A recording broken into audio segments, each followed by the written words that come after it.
You need more offensive from Ben, man. And I think part of it, now we talked about Ben like a million times in this podcast. It's like But repeating what before we get into he needs to do more in the second half, though.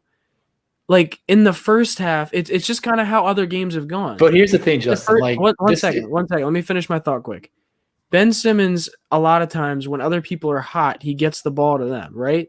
So like it seemed like everybody was hot in the first half, so he's trying to get it to everybody else. That's at least what I saw. But I agree with you in the sense that he needs to like be more like, I don't know, dude. It's pissed me off. But here's the thing, like they don't run offense through Ben Simmons. Like Ben Simmons in this offense is a glorified screener.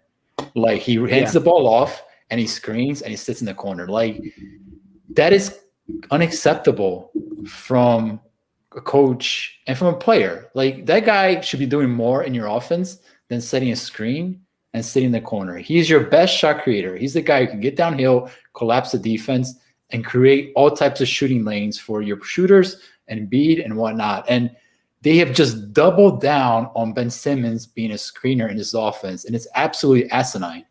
Now, that's the coaching part of it. The player part of it is that when you're by the rim and when you're shooting free throws, you got to knock it down, man. Like the guy's free throw shooting this series has been embarrassing, absolutely embarrassing. And yes, 60% is okay to deal with. He's not even close to that in the postseason. We try to defend Ben around, his scoring, his ability to play and make. And I think part of the free throws gets a little bit like overblown because I do think around 55, 60% is okay in the NBA. But you can't be shooting 30%, man. You just can't. You gotta get that under control and get some easy points in your offense. So we make excuses for Ben. I think a huge part of it is coaching. And I guess we said this before a million times. You gotta own the offensive end of your game, man. You have to own it. And again, we're not asking you to be a corner 3-point shooter. Shoot free throws, dunk the ball, get easy layups. That's all you gotta do, man. And I'm a guy who loves Ben Simmons. No we doubt. Love Ben Simmons. We all do. Absolutely, we all love Ben Simmons. Like I've been getting quote tweeted on Twitter nonstop these last few minutes. It's crazy. But guys, Ben Simmons, we have to call him out when it happens. Ben Simmons in the second half, 3 points, 1 rebound, and 1 assist. That is not good enough. So that is absolutely pathetic. And it's not. And the coaching, they have to enable him. You got to put the ball in his hands and be like they did in the third quarter of the last game. They came out and ran 4 or 5 plays through Ben Simmons. That's got to be your offense in certain moments of the game. You can't just be like, Ben, hand the ball off, screen, watch the offense, try to get an offensive rebound. I'm sorry, man. It's got to be the player and the coaching. Right now, it's not synchronized offensively. Do you think part of the problem or part of the reason why they were running the offense the way they were was because of the personnel that the Hawks ended up using throughout the end of the game?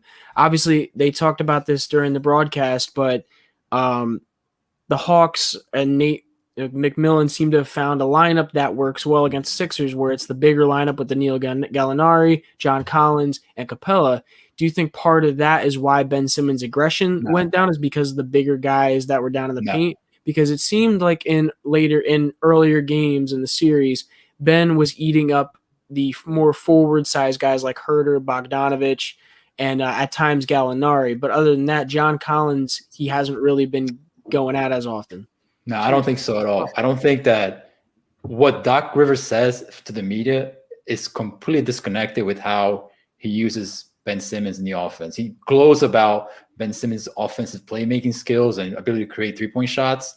But then, like I said, he puts him in the corner setting screens. So it's disconnected with what Doc Rivers preaches to the media. And I think the most important thing is the fact that the coaching staff and Doc Rivers, have kind of boxed Ben Simmons in as this ultra, unworldly defensive player, which he is, and kind of excused the offensive part of his game, in particular the scoring part of his game. Everything has to come together, man. He can't just be an all-world defensive player and not contribute offensively on the score sheet. So I think they've kind of coddled him a little bit from the standpoint of being able to contribute offensively. And I think in moments like this, man, again, we're not asking you to pull up from 3. It's spread the court, attack defender in space.